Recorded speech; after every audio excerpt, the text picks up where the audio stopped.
Hello and welcome. It's Clare here. I'm just going to check that the tech is working on Facebook, and I hope we're live. I hope you can see me.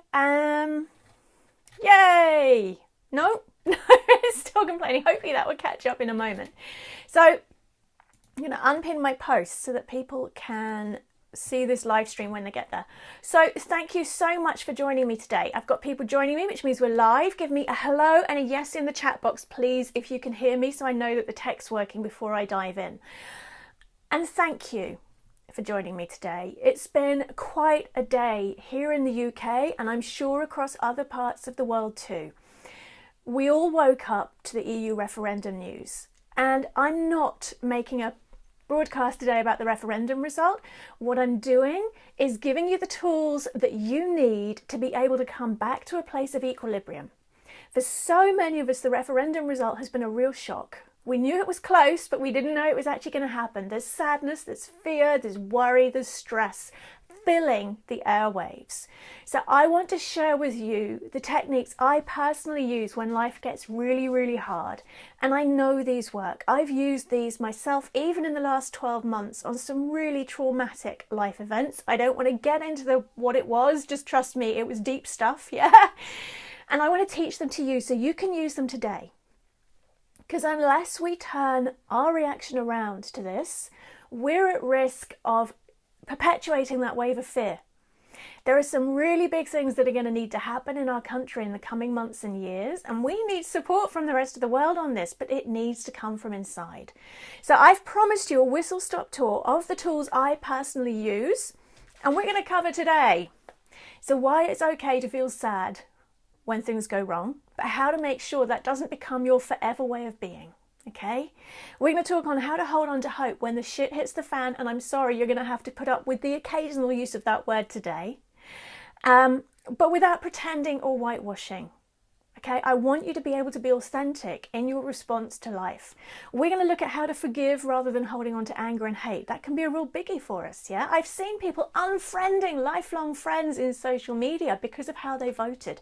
I can completely understand people doing that. But we need to really work on some forgiveness and acceptance, which we're going to do today.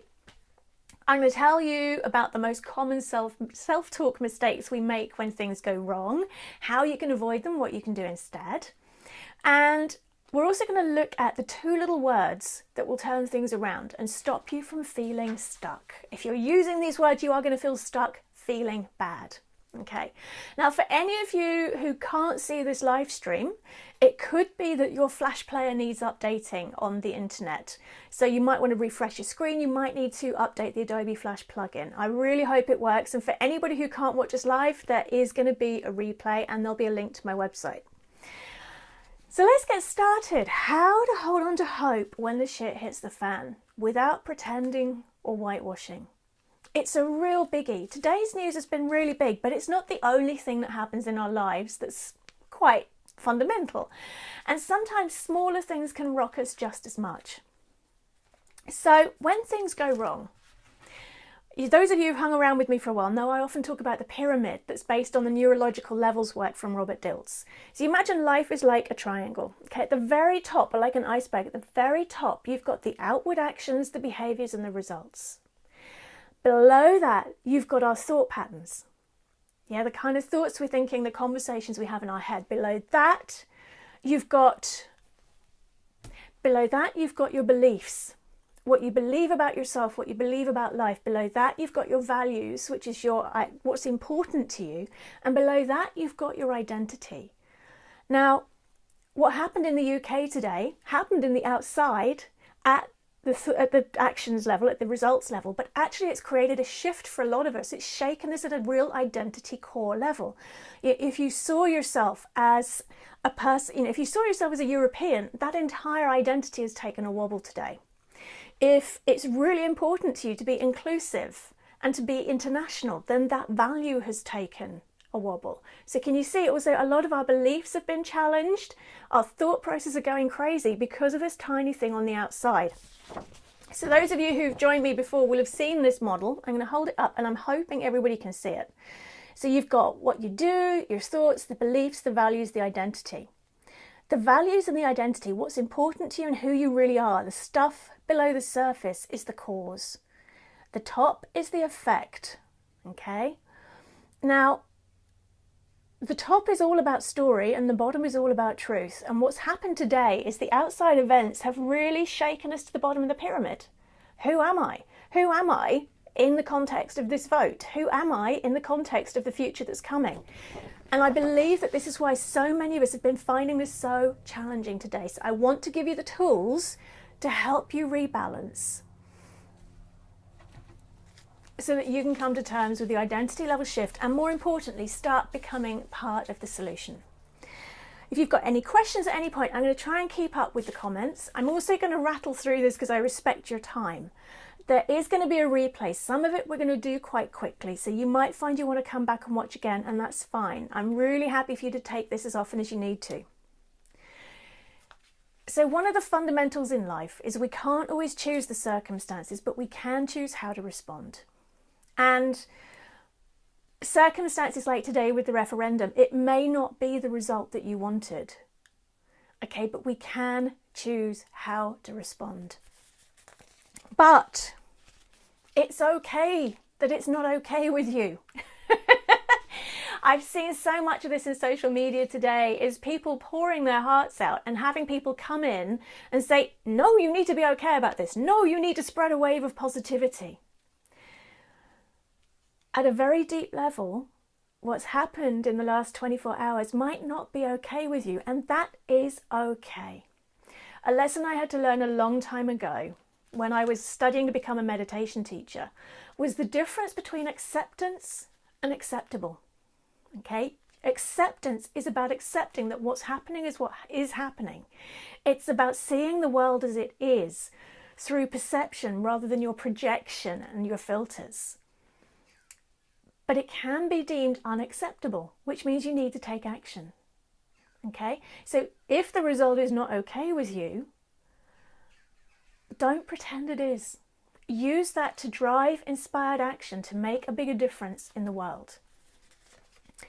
I really encourage you to love and honour and accept yourself completely in this. If you've been having a real wobble, or if something else has happened in your life that's shaken you, accepting that, experiencing the emotions, and then making a choice on what you do next is one of the most effective things you can do. Don't judge yourself for the reaction just because somebody else says the appropriate reaction is to spread photos of happy kittens, yeah?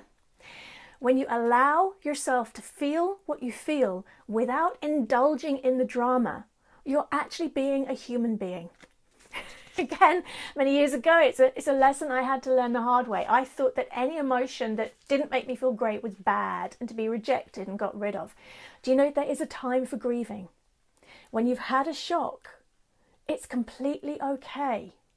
It's completely okay to feel those emotions. What I want to do in this session today is give you the tools to move on through to the other side. If you do what a lot of people have been suggesting in social media today and kind of pretend it's all okay, you know, and do this great big wave of positivity, then psychologists have a wonderful term for this. It's called a spiritual bypass, okay? It means what you're doing, instead of experiencing life as it is right here, right now, you're pretending that that ugly thing in front of you isn't there and you're going around the outside.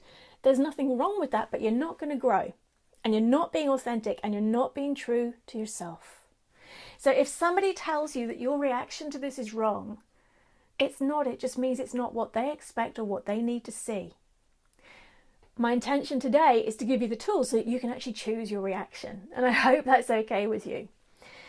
So I wanted to talk briefly about why it's okay to feel sad or to feel angry when things go wrong. In fact, it's essential.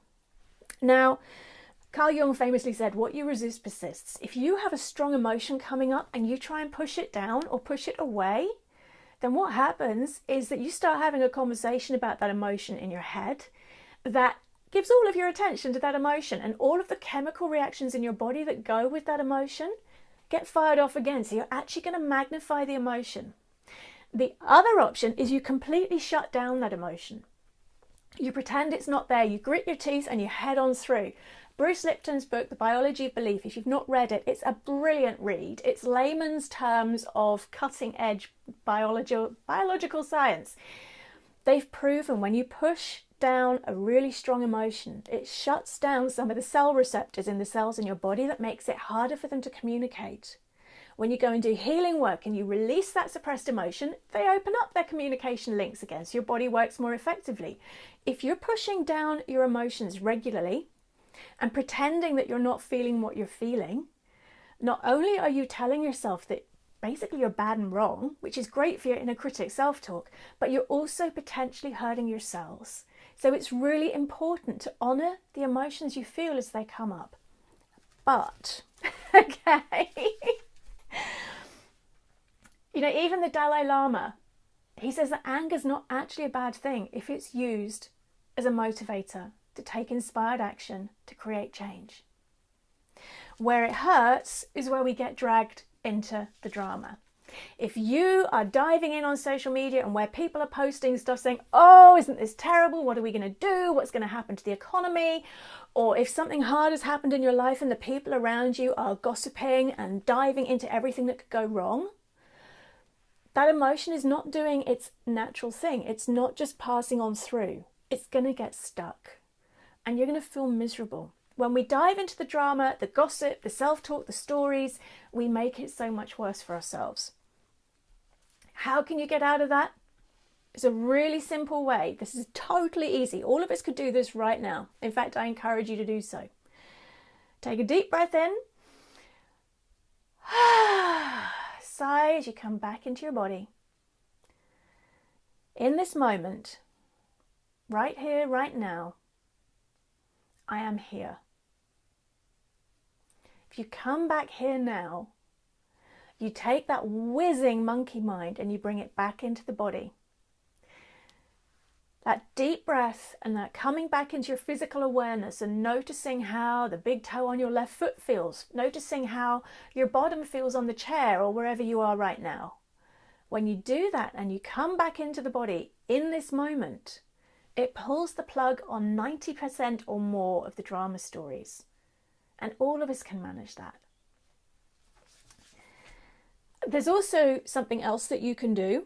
If your mind is going crazy and you're feeling all of those stress responses kicking off, you can bring the sympathetic nervous system back into balance. So you've got the two nervous systems, the parasympathetic, which is the kind of relaxed, happy going along, and the sympathetic nervous system, which is all about stress. It governs the fight, flight, freeze mechanism. And it fires off the cortisol, all the stress hormones in the body. It takes your thinking back to the primal part of the brain for immediate decision making, not strategic action, because that saber-toothed tiger is not going to wait for you to evaluate the pros and cons. It shifts your breathing. It takes blood away from the non-essential functions in the body. When we're stressed and we're telling ourselves drama stories, the sympathetic nervous system is going crazy. You're going to end up with adrenal fatigue. We just don't want to go there, okay? It's a simple meditation technique that you can do to bring it back into balance. So you start with that deep breath through the nose. And you might want to do that twice more while I'm talking about the process here. And you might want to close your eyes when you're ready. And only do this breathing technique if your breathing is basically healthy. You know, be responsible for your reactions here. A normal, healthy person can do this fine. You want to shift your breathing ratio. So you breathe in for half the time that you breathe out. So for example, if you breathe in for a count of 3, pause and breathe out for 6.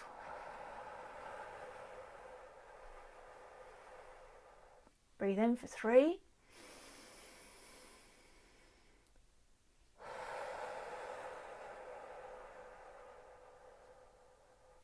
And notice I'm breathing in through my nose and out through my mouth. As you breathe in, you might want to do 2 and 4 if that's more comfortable for you. If your breathing is naturally slow, do 4 and 8. As you're breathing in, just breathe in and focus on the feeling of breathing. Breathing in and out.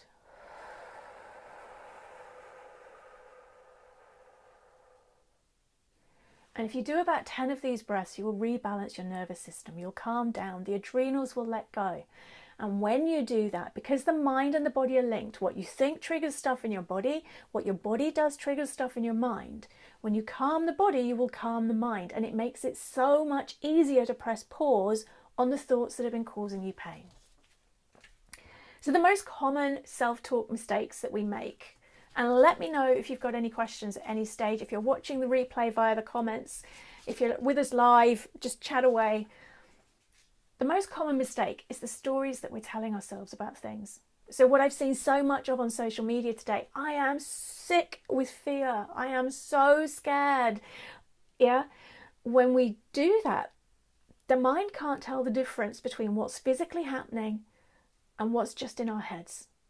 If you were to relive a particularly stressful memory, your mind will trigger off the same hormonal and chemical reactions in your body as though you were actually going through it. If you were to relive a really happy memory, it would do the same. The self-talk, the stories, these extreme, I am sick with fear. I'm not suggesting you suppress that, but if you tell yourself a story about that, your body is really going to react strongly. The monkey mind very rarely tells us the truth about what's happening. It's been trained to indulge these stories. There's nothing wrong with that, but it keeps you stuck feeling miserable. I remember nearly thumping a meditation teacher I had once about 15 years ago, a Buddhist monk. He told me that any emotion and any thought in and of itself, if you leave it be, it will pass on through in 60 seconds. Now, I was going through a really challenging time in my life at the time. I've had quite a few of those. We all have.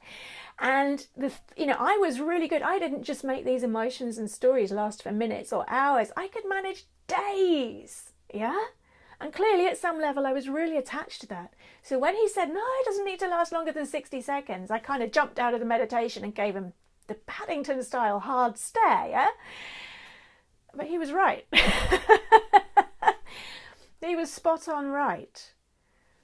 When you just become the silent observer of the thought and the story, and you've done the breathing to calm your mind and calm your body, those thoughts will pass on through, just like clouds in the sky. Those of you of my age in the UK, just like the cuddly toy on the generation game conveyor belt. It just passes on through. Just watch it. And then wait for the next thought to bubble up. And if it's a great one, go for it, engage with it. Tell yourself the story about the fantastic thing. If it's one that makes you feel pants, stick it on that conveyor belt. Let it drift on through. Now, I'm not lying to you about this. I know this stuff works. I have had an awful lot of challenges in the last few years. And recently, those of you who know me will know that my mum died. And that was an incredibly challenging thing. I had no idea the stuff that comes up when you lose a parent. And I used these exact same techniques to keep functioning, whilst honouring the grieving process. If a wave of emotion came, and sometimes it felt like a tsunami, I would do exactly what I've been sharing with you today. That breathing technique. I would breathe in the emotion, and then breathe it out and let it go. And stick it on the conveyor belt. So it always was like a wave coming through. I didn't resist it. I didn't feed it.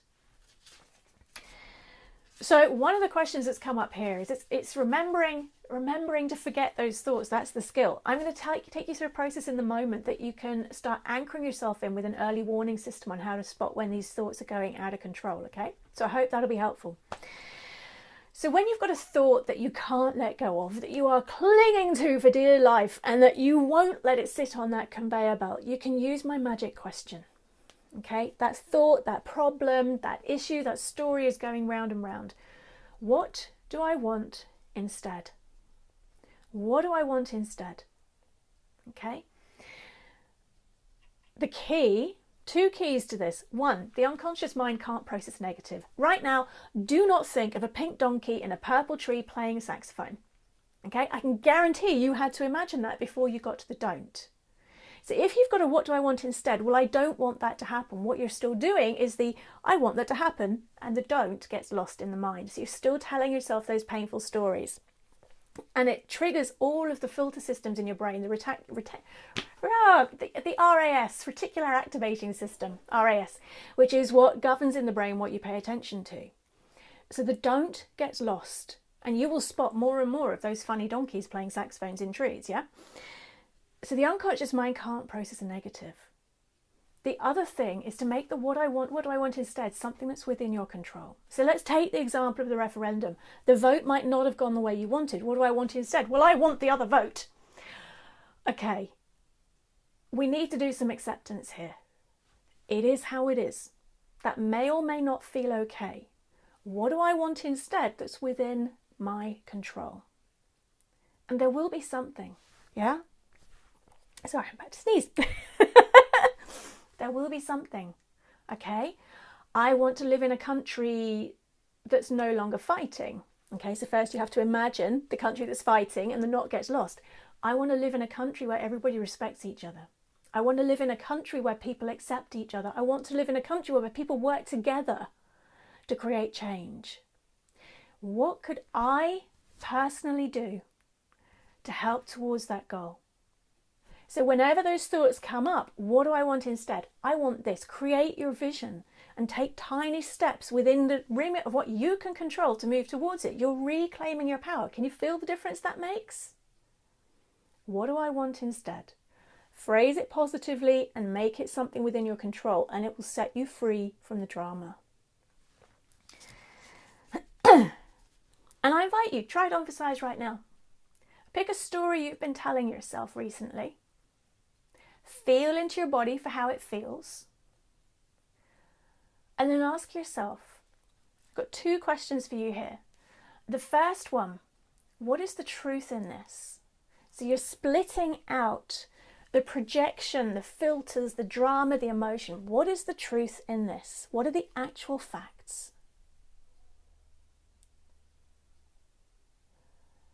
And notice how that takes the drama and the emotions from this size back down to about this size, yeah? What is the truth in this? Then ask yourself, what do I want instead? And work from whatever your first response is to get something that's positively phrased, that you can actually make a difference on. And don't underestimate the difference you can make. Okay. So another big issue that we have on the self-talk when stuff like this happens is the generalizing and the stretching. I call it the extreming, okay? Oh, well, when this kind of thing happens, it always goes wrong, or we'll never, yeah. When you hear words like always and never, when you find little facts being stretched to this size, it's another self-talk issue, okay? Again, ask yourself those 2 questions. What's the truth in this? And what do I want instead? So really watch out for always, never, and things like have to. Okay, we always have more choice than we think. And the power of negative words. If we're telling ourselves stories that cause pain and it's triggering all that stuff in your body, it really keeps you stuck. Accept, breathe, choose. That's my 3-step process for setting yourself free. Accept that the thought happened, or accept that the event happened. It happened. There's actually not a lot of point in not accepting it, yeah? It doesn't mean it's acceptable, but it happened. Accept it. Otherwise, you're trying to change the past. Breathe. Breathe in through the nose. Okay, coming back here now. And then choose. Choose which thoughts to feed. Stick that thought on the conveyor belt. Let it wash on through. Choose which action to take. And I want to talk to you about 3 reasons why positive thinking sucks. Okay, which, you might think, given that I've published a best-selling gratitude journal course and the little book of daily sunshine and all the other stuff I create about, having a positive vibration. Positive thinking sucks. Okay, the way most of us are doing it. So this is another one of the big self-talk issues when really challenging life events happen. If you take a bucket full of shit and pour it over your head and then go, right, I'm going to have positive thoughts about this. Yeah, that good old Pollyanna who, those of you who know the story, don't know the story, she was a young girl where an awful lot of brown stuff happened in her life, and she was always happy and positive, and people hold her up as a paradigm of why positive thinking is bad and it's flaky. Yeah, she was quite an inspirational character in the book, but, you know, it's called Pollyanna-ing something. So positive thinking sucks when you use it to whitewash. This terrible thing has happened that I find completely unacceptable, but I'm going to pretend I'm okay. Yeah, it's whitewashing over the problem. Now, what happens when we do that is we're denying the emotions we feel. We're pretending that we're someone we're not. And that nasty brown stuff is just going to come through the paint. Yeah, it's going to creep up and bite you on the backside somewhere else, some other way. The other reason is it creates an amazing inner conflict. There's a bit of you that's really in pain over something, that's really stressed and really worried. And there's a bit of you saying, well, you're a bit rubbish if you're stressed about that.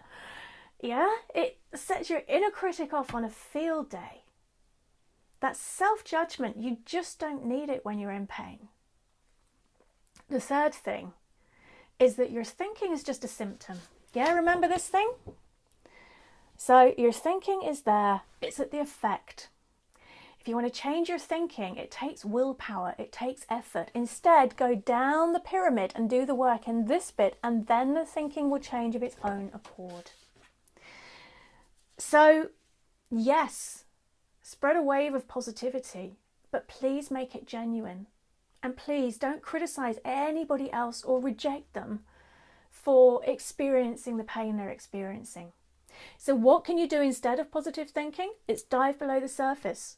Yeah, who am I in the context of this event? What's important to me? What do I believe about it? What actions can I take to make a difference? When you've lined up with having accepted and the forgiveness and stuff that we'll deal with in a minute, when you stand in those soul shoes, you don't need positive thinking. Yeah, you will have a vibration that motivates and inspires others to raise theirs without judging them and without asking them to deny what they're currently experiencing. So, how to press pause on those thoughts.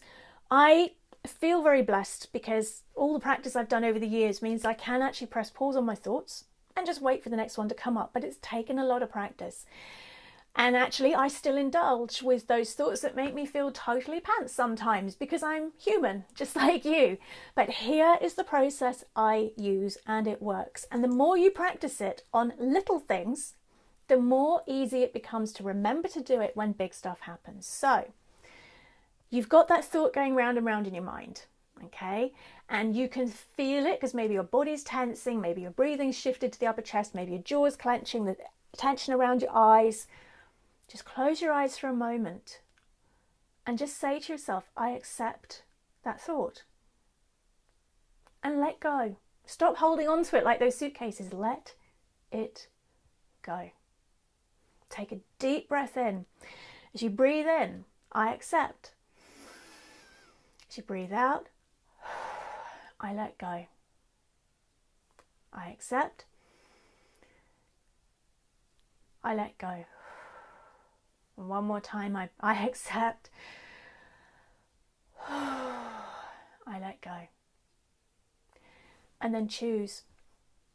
Choose a thought that makes you feel better, that brings a sense of relief. We're not talking about going from earth-shattering grief and stress to everything's fine and I'm on top of the world. We're talking about little steps that bring relief. Whenever you feel a sense of relief, it means you've let go of an energy that was dragging you down. So that is my 3-step process to press pause on those thoughts when they're going through your head. Accept, breathe, choose. Go and play with it after this session. And if you played with this 3 times a day for the next week, I promise you it will change your life. Accept, breathe, choose. And you can apply it to so much. You don't need to just save it for your thoughts. Anything that happens around you, accept, breathe, choose how to respond.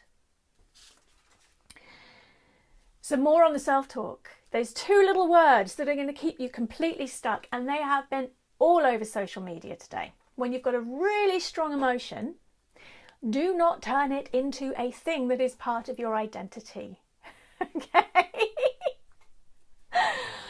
Those two little words, I am. I am scared. I am frustrated. I am ashamed. I am worried. Anything with an I am on it, your unconscious mind, that bit of your soul that connects whatever it is up there, the woo-woo, engineer-approved woo-woo, with the physical being, takes it as an instruction. Oh, that's what she wants. Great, we can give her more of that. She's allowed to experience anything she wants to. I am. I am whatever is a statement with a very big full stop at the end of it, and it's like freezing that choice. What's the alternative? I feel. As soon as you swap I am for a verb, it goes from a thing to a process. And a process, just like steering a ship, you can make tiny changes and have a big change in the final direction. When you change your self-talk to use verbs instead of identity level I am statements, you're giving your mind the signal that you can choose, that you can change. I feel scared. I feel worried. Right here, right now, in this moment, I feel scared, and that's okay. I accept it. I breathe. I choose whether that's what I want to feel in the next moment. So whenever you spot yourself on your self-talk, when the brown stuff has hit the fan using I am statements, open up to the possibility of asking yourself right here, right now, how do I feel? Turn it into a verb and set yourself free. So how to spot those early warning signs that the self-talk is taking you into a space you probably don't want to be in? Ask your body. Okay, Einstein famously said you can't solve a problem with the same level of thinking that created it. If you ask your body for the signs, it will give it to you. And this stuff just takes practice, yeah? If you're finding it hard to remember as you go through your week, set a reminder on your phone. Check in with my body. What's it telling me about how I'm feeling? When self-talk is going crazy, the early warning signs are usually tension in the gut area. We often change the posture on our back, yeah? We'll often get tension in the jaw, you'll get tension around the eyes, and you might even get tension in the mouth. Your belly breathing, which is where it ought to be, if you're generally healthy, moves up to the upper chest. If you start spotting the warning signs and the connection between the body and how that feels and the thoughts, then it can actually become your radar and you can get anchored into, oh, God, okay, I just really tensed my jaw up there. What's going on in here that maybe needs dealing with? Is there a story I need to shift? So ask your body. It always has the answers. So I promised to tell you how to use gratitude as a tool for transformation, okay? Even when life is giving you plenty of reasons to complain. And I hope this is helping you. And please do chip in via the comments if you've got questions. If you're on the replay, let me know via the comments. I will happily help out wherever I can. So with gratitude, it helps you get off the complaining train. We have this vibrational set point in our thoughts. And I notice it a huge amount with my clients, how it changes over time as we work together. Some people are just generally stuck in a rut of spotting what goes wrong in life. The neural pathways in their brain fast track to spot that. Some people spot what's going well and they just accept the stuff that's going wrong, but it doesn't seem to bother them as much. It's like, where does the pendulum end up? Yeah? If you have a pendulum that looks like that, I think your clock's very broken, by the way. Where does that pendulum end up? Gratitude is the most incredible way to retrain your brain to think thoughts that make you feel good. Okay, and this is not about whitewashing. It's about reprogramming the reticular activating system, the RAS, those filters in your brain that tell you what to pay attention to. You know, like if you were to buy a red car, suddenly every car on the road seems to be red because your brain, the RAS, is sitting there going, red car, red car, red car, red car, because you've just got a red car. It's the same with things, spotting what's right and what's wrong, what's good, what's bad, what makes you feel happy, what makes you feel sad. If you're training your brain with your predominant thoughts to think about stuff that's bad, that's negative, not that anything really is bad or negative, but that makes you feel lousy, gratitude can turn it around. Now, if you're in a time of stress or trauma and you want to come back to a place of hope, yeah, because really we kind of get back to neutral, and then hope is the next step up on that ladder for so many of us. You need to get out of your head. The absolute best way to do this is to go for a walk in nature and really do some mindful walking where you slow your breathing, you slow your steps, and you become physically aware of every step you take. And then look around you and give gratitude for what you can see and smell and hear, maybe even taste and feel. If you can't get out for a walk in nature, pick up anything. Okay, so I'm going to pick up a pen. Do that breathing in through the nose. Brings you back into your body in this moment. And notice that thing in your hands. Notice how it feels. The weight, the texture. Notice what it looks like, what the light is doing. It might make a sound, it might have a smell. Please only taste it if it's actually digestible. But then just imagine that you can open your heart and say thank you to that object for the role it plays in your life, whatever it does for you. And then imagine that you could somehow say thank you to everybody in the chain that helped that object reach you. So for me with this pen, thank you to the shop.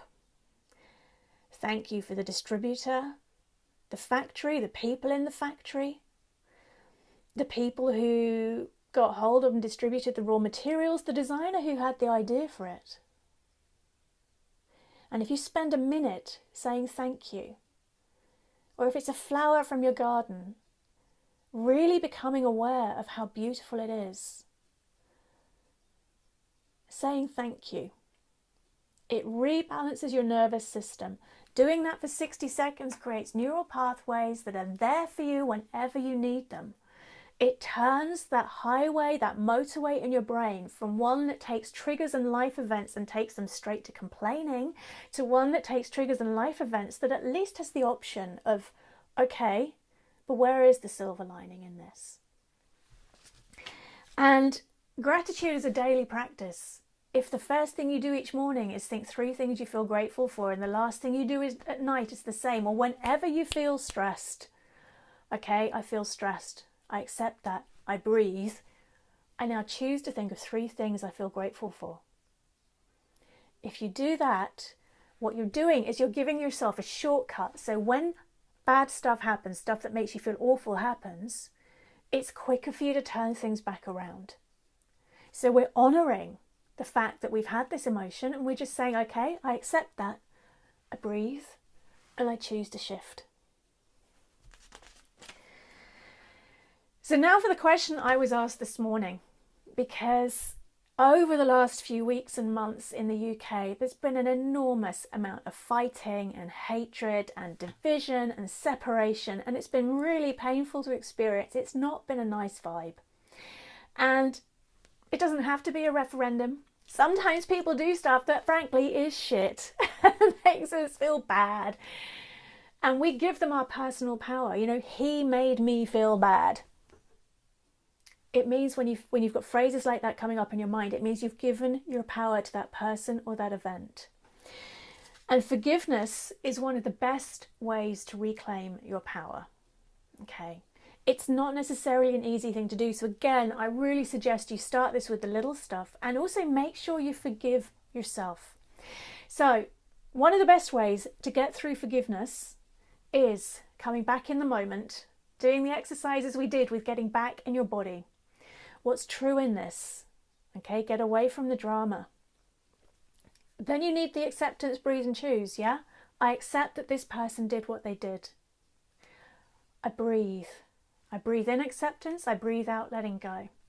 And then I choose to set myself free from that behaviour. And that is what forgiveness does for you.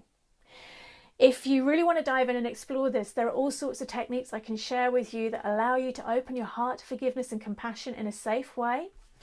But for today, I want to really just help you to see that if somebody's done something unkind or something you don't like, there's a lovely Native American saying, all criticism is born of someone else's pain. All criticism is born of someone else's pain. So if somebody has done something to you that's unkind, it's most likely not about you. It's most likely about them projecting their inner pain, because it's easier to hurt somebody else than it is to look in the mirror and deal with that stuff that's hurting them deep inside. That doesn't mean that what they did is okay. And it doesn't mean you need to be a doormat and allow people to treat you in ways that are completely unacceptable. But it does mean you don't need to give them your power. Okay? You can reclaim that power by forgiving them at a soul level. Yeah, imagine that you could connect soul to soul instead of ego to ego and have a chat. Yeah? I accept that you did this. I felt this way afterwards. I forgive you at a soul level. And I release my attachment to you having done it differently. That's the key. I forgive you at a soul level. I accept it happened. I release you from my attachment to having done it differently. And then imagine the world's biggest pair of scissors cutting that energetic tie. And commit. Let go of telling yourself the story about what they did. Then what do I want instead? Yeah, remember, make it something positively phrased that's within your sphere of influence. And head towards that. And every time you find the old story coming up, I forgive you at a soul level.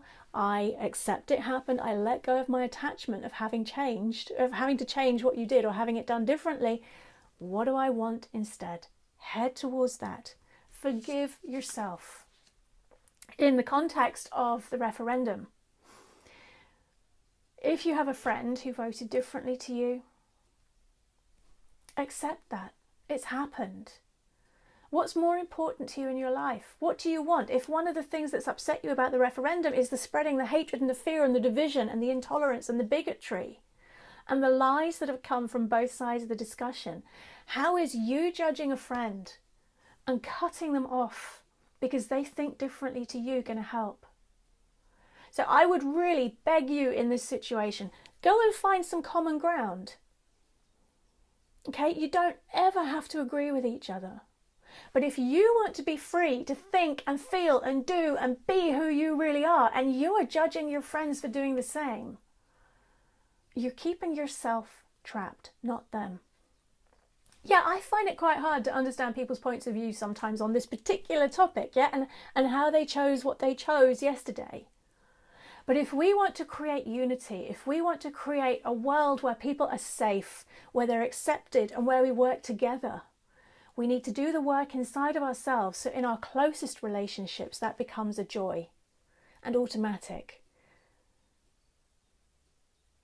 Because if you can't accept the position of a friend, and if you can't forgive them for the differences that you have and forgive yourself for the differences that you have, what chance have we got as a nation? The forgiveness is essential. And if you get something that's stuck, go and get help. Yeah? I've had sessions before on helping me with forgiveness. I've got work I do on myself with forgiveness. It's beyond the scope of a Facebook live stream. It wouldn't be responsible. But one of the really simple self-treating tools you can use is emotional freedom technique, tapping, EFT. And Brad Yates does some amazing stuff, short videos that you can do. If you've got a big issue that's come up and you want to deal with it, do some tapping, go and ask for some help, get professional advice. Forgiveness is the key to your freedom. Okay, and I really think as a nation today, we need to do some accepting, some breathing, some choosing, and some forgiveness. And then we need to look at the what do I want instead. As I say, let me know if you've got any questions, and I hope this is helping. There's also a yoga technique you can use. I call it my favourite lazy yoga pose. Okay, if something's come up and it's a really strong emotion and you're feeling really peed off with somebody about it, it's called Makrasan, which means the crocodile. So you lie on your tummy, you put your hands together like this and rest your forehead on your hands, and you get the whole of your torso on the floor. You then spread your legs out wide and you point your feet away from you. Okay, so your legs are kind of doing that, yeah? So you've got the legs out wide, feet away, forehead on the floor. Breathe in and out through your belly about 10 times and imagine that emotion is just going deep into the earth, okay? and lie there for a minute or two. Makrasana is something I often do when I'm teaching yoga and we've been doing stuff that's shifting emotions in the lower areas of the body, is just get it out. If you've got anger, lying on the floor, doing the crocodile is one of the most effective ways to release it. If the emotion that's come up for you is fear, there's a beautiful posture called the peace posture. You stand up and you engage your core muscles, which is the sort of the lower abdominals and the bit around the perineum, just to protect your back. You take a deep breath in and then you gently bend forwards from the hips, hanging like a rag doll. If you can touch the ground with the tips of your fingers or your hands, that's brilliant. If you can't, just let your hands rest wherever they get to. Breathing in up the back of your legs and breathing out down the torso, out through your hands in a circle into the earth if you can. Breathing in and breathing out. And imagine that breath coming up and down and round. And if you do that for about 60 seconds, I should have said if you have things like glaucoma or if you have blood pressure issues, don't go beyond a tabletop back, just lean forwards because you don't want the total pressure of an inversion. So breathing up the back of your legs and breathing down, imagining you can breathe down the spine and out through the hands. The peace posture is an amazing way to ground and release fear and come back to being calm. So I'm nearly done today and I really want to thank you for sticking with this. I really hope it's helping with you. And as I say, I'll be around afterwards to answer any questions. I've got one more set of things I want to say. Today's choices create our tomorrows. Okay. Now, the UK decided on a particular choice in the early hours of this morning. So that one choice is done. It's made. You still have millions of other choices available to you in your life. So just because one choice is done and it's gone, don't let that take away your power for all of the rest of the choices in your life. Right here in this moment is where your power is. Not in the stories your mind is telling you, not in yesterday's vote, not in the 2 years' time negotiations, yeah? Your power to choose is here and now. And the more often you can come back here right now, let go of the drama, see what's true, let go of the projections, come back here now, the more choice you will have in life, the less stressed you will be, the more when big stuff floors you, you'll swing back to your equilibrium point quickly. And this is really what I found when my mum died, is those waves, those tsunami-like waves of emotions would absolutely floor me. But within minutes, I was back at equilibrium and it was real. Do you remember what I said at the beginning about this isn't a spiritual bypass? It's not whitewashing. It's not pretend positive thinking. It was real. Because day to day, I was practicing a little bit at a time, coming back here now, choosing to reclaim my power where I'd accidentally or intentionally given it to somebody else. Yeah? Cutting the ties of the energy drains. Accept, breathe, choose. And to come back to hope when the shit hits the fan, okay? The easiest way to come back to a place of hope is to choose to believe that you can still make a difference. And that's where the magic question comes back in. What do I want instead? Phrase it positively, what you do want rather than what you don't want. And then look at something that's within your control. What action could I take? Me, here, now, my personal power to move towards what I want instead. When you create that shift, you move from pain and fear and worry and stress to hope. And when you take inspired action on that, what do I want instead? You change the world. So please don't give up. Please deal with your inner state. Please look at what do I want instead and what difference you could make. And then commit to spreading that around the world. Coming from a place of love, not fear. And the more you can bring yourself back to love, and the more you can look at those actions that you can take, and the more hope you can spread out there, it becomes contagious. And that is what will change the world. So I hope that's helped today. I really hope it's made a difference. I know there's an enormous amount of content in there, and we could have run this as a 3-day workshop, but I figured your families might object. If you found this helpful, please let me know via the comments. It always feels a bit weird on a live stream thing because I can see the odd comment, but you know, I don't even know if you're really there. So if it's helped you today, please let me know. And this is also going to be available as a replay. So please share it far and wide via social media, however you want to, if you've got friends and loved ones who you think it might help. I'd really like to help as many people as we can with this. If you've got more questions, let me know. I'm happy to come back and do more live streams. And thank you. Thank you for showing up. Thank you for being here. And thank you, most importantly, in the next hour, go and use one thing from this. Just one thing. In the next hour, come back to the comments. Let me know what it was, because I want to hold you accountable, yeah? We're here together. You might not be in a room with me, but we're here together. In the next hour, what is the action you're going to go and take from all this lot, and how can you start spreading a wave of genuine, heartfelt, grounded love and hope?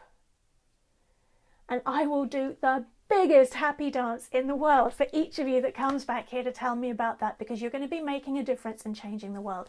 Thank you, thank you, thank you.